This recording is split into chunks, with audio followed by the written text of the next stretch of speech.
Hello there, I'm Nathalia Melo, your unfiltered fit BFF. Mom of two turned CEO of a fitness empire. Someone who truly understands the struggles of trying to stay fit, sane, and sexy, all while juggling work, life, and motherhood. And this is the Unfiltered Fit Life podcast. Follow along wherever you're listening and join me weekly as I help busy working moms just like you simplify your fitness journey so you can lose fat, regain your confidence, and feel sexy AF. It's time to stop living in the what ifs and hiding from the cameras. It's time to regain control over your body, feel sexy naked, and wear a bikini confidently.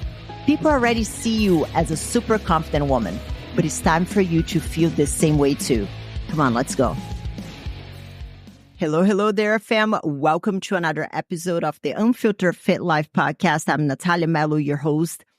And today I want to share personal tips of mine, and I'm going to walk you through step by step on what I would do if I had to lose 15 pounds and it was now during the holiday season.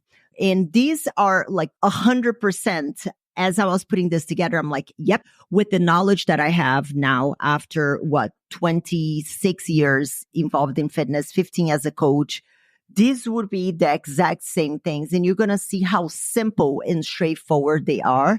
And that's another conversation that I want to have with you guys, which I'm probably going to do another podcast on this, which is how the things that drive results, they're normally very, very simple. I find that, even when I'm talking with people and those that want to join the Powerhouse Academy, which is my signature program, one of the biggest challenges that we have is to get most to understand that the best way to stay consistent with a plan or with anything in life really is to keep it simple. Yes, novelty sexy. Yes, novelty gives you the butterfly and it's like you feel so accomplished because you're doing all the complicated things. But the reality is that what is going to allow you to stay consistent is going to be simplicity. So the 5 things that I would do if I needed to lose 15 pounds now during the holiday season will be no different. They are going to be just that. Very simple, very straightforward, very actionable. And another thing that when I was putting this list together is the clarity. I just had a call with a lady who wanted to learn more about the Powerhouse Academy. And as we were talking, I asked her, I was like, so what's your goal? And she was like, oh, I want to feel better. Right. But what do you feel needs to happen in order for you to feel better? Oh, I don't know. I just need to look good and feel good. Right. But what needs to happen in order for, and this conversation kept on going on like that. And we just talked in circles. And I'm just using this conversation as an example because I find that a lot of people struggle with having clarity on their goals. And because they lack clarity on their goals, it becomes very difficult to have a simple and clear strategy to get you to where you want to be. An analogy that I even used with this lady was like, imagine that I get in an Uber and I just tell the Uber, I'm like, oh, I just want to go. Okay, where? I don't know. I just want to go to where makes me happy. Right. But where is that? And I understand that in your mind, whenever you say, I want to feel good, I want to look good, it's clear. But for the person who is on the outside, for the Uber driver, for the coach, it's hard to understand. So whenever I was putting this strategy together on the 5 things that I would do if I needed to lose 15 pounds, you can see that they are going to be very clear. They're going to be very simple. And we also have clarity on the goal. What is the goal? To lose 15 pounds. So it becomes a lot more actionable and result driven when we have clarity and we have simplicity. Okay. So here are the things. And by the way, I told the lady, I hope she's listening actually. I told her, I was very honest. I'm like, I think you need more time to have clarity on what your goals are because I wouldn't feel comfortable taking your money and you being frustrated because you're not getting what you want in the event that it happens. And me getting frustrated because you are frustrated because you paid for a service that you're not getting what you want, but it's very hard for us to give you what you want if you don't even know what that is. So I was very transparent. I'm like, I don't think that right now is the right time. So just for some closure on that conversation, I hope she's listening and I hope this episode helps her.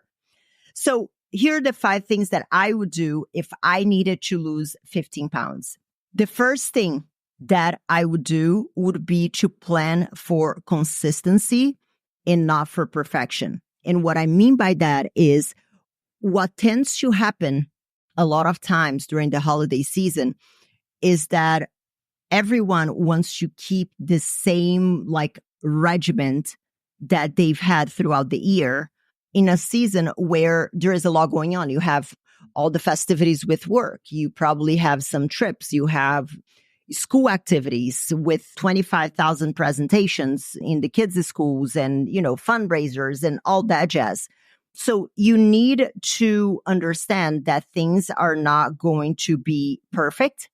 But if you stay consistent and you keep on showing up, that is going to allow you to keep the momentum going with your goal. And don't beat yourself up. And I find this is something that I struggled for a long time. So that's why I'm saying that even that's something that I would do if I needed to lose with the insight that I have now after so many years doing this.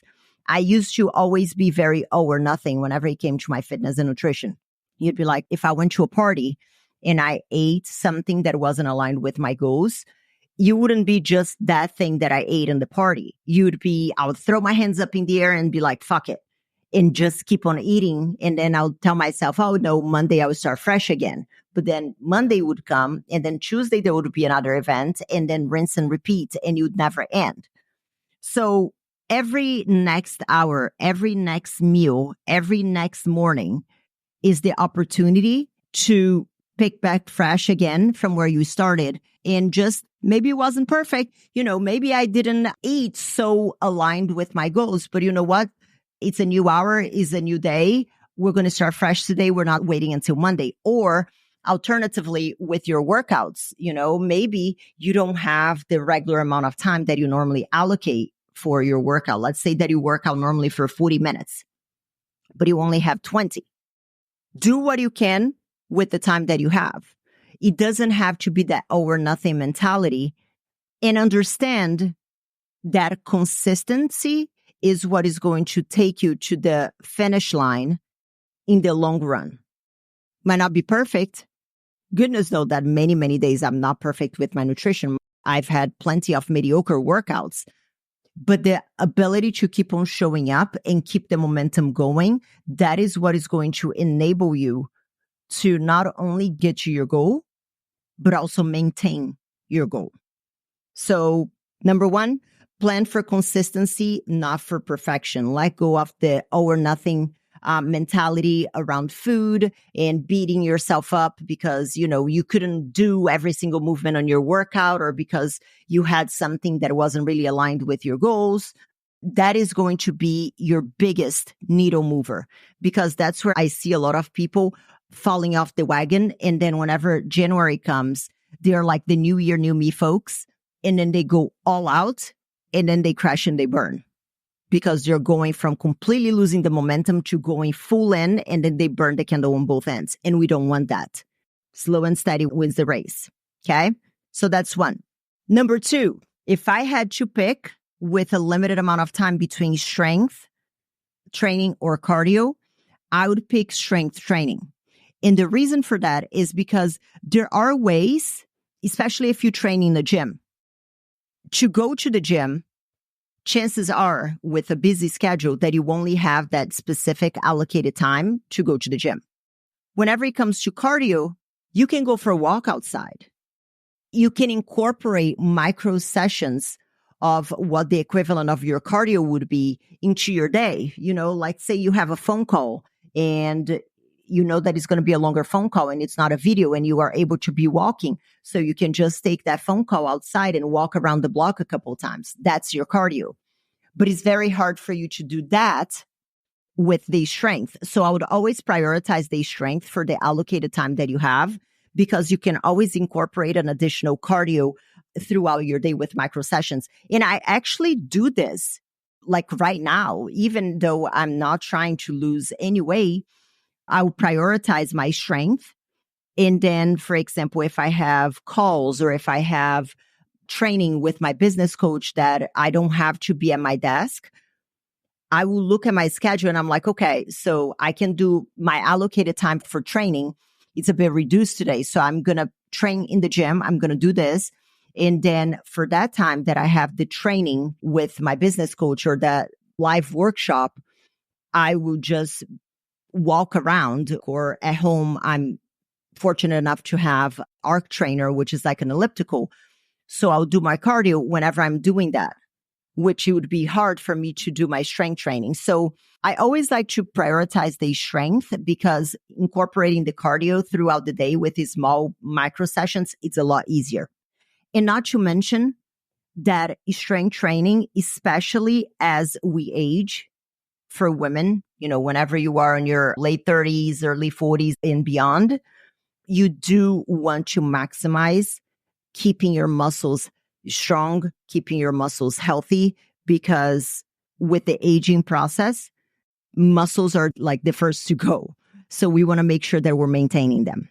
So number one, plan for consistency, not perfection. 2, pick strength training over cardio to maintain muscle. And because cardio, you can incorporate micro sessions throughout your day while doing other things. Number 3, do not go to parties hungry. I see this all the time. Like people, they're doing some kind of intermittent fasting or the starvation diet, and then they go to a party and then they're exposed to a whole bunch of foods that they don't, quote unquote, allow themselves to eat, or they're forbidden or whatever, that they significantly restrict on. And then whenever you go to the party, it's all there available. Then you eat for a family of 25 because you're hungry and you haven't had access to that food for a long time.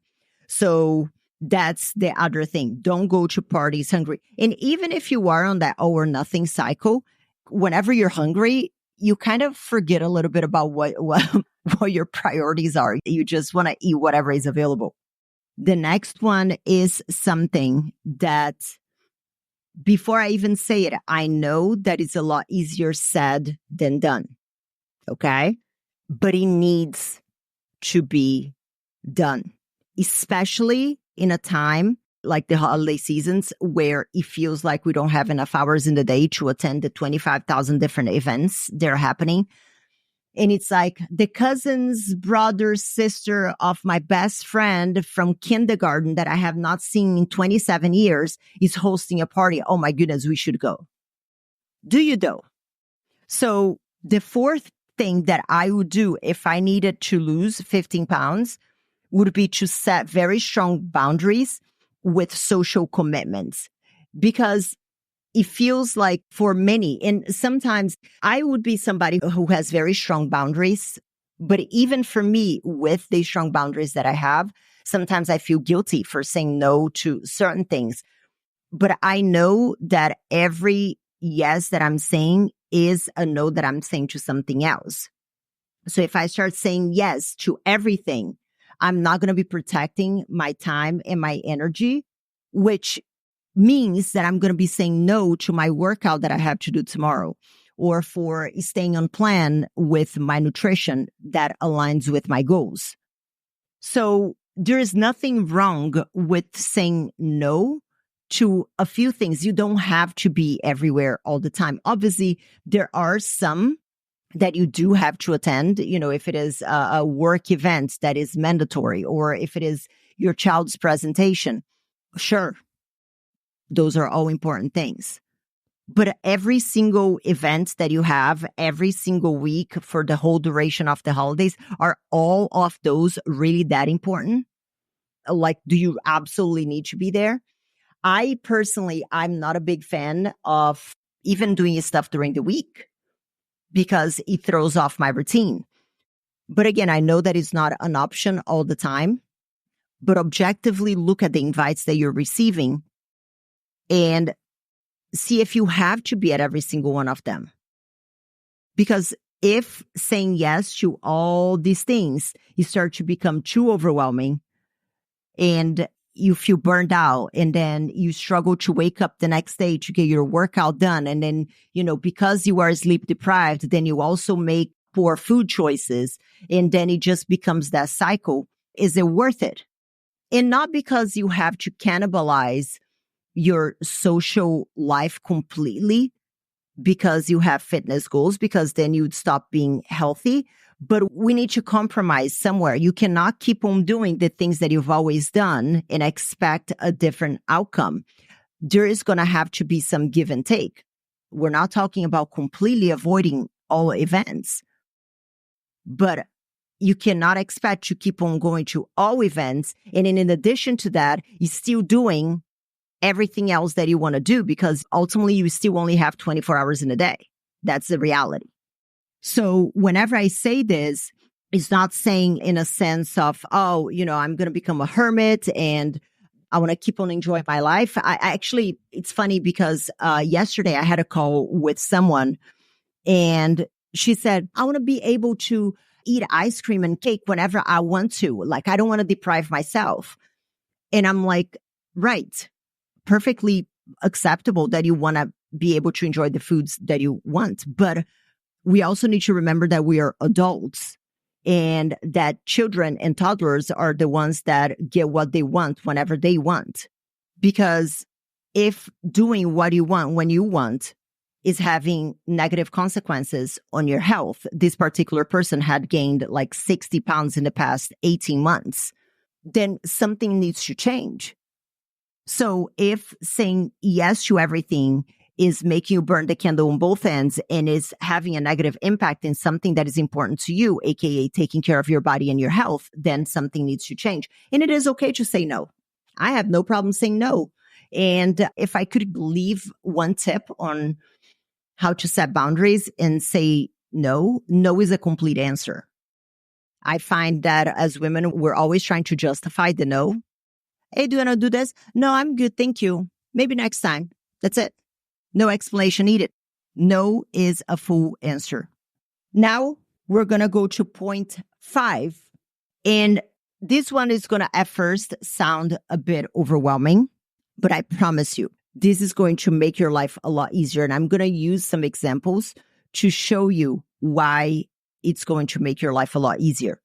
And point number 5 is to use a visual meal planning and to prepare your meals ahead of time. There is a difference between planning and preparing, aka implementing.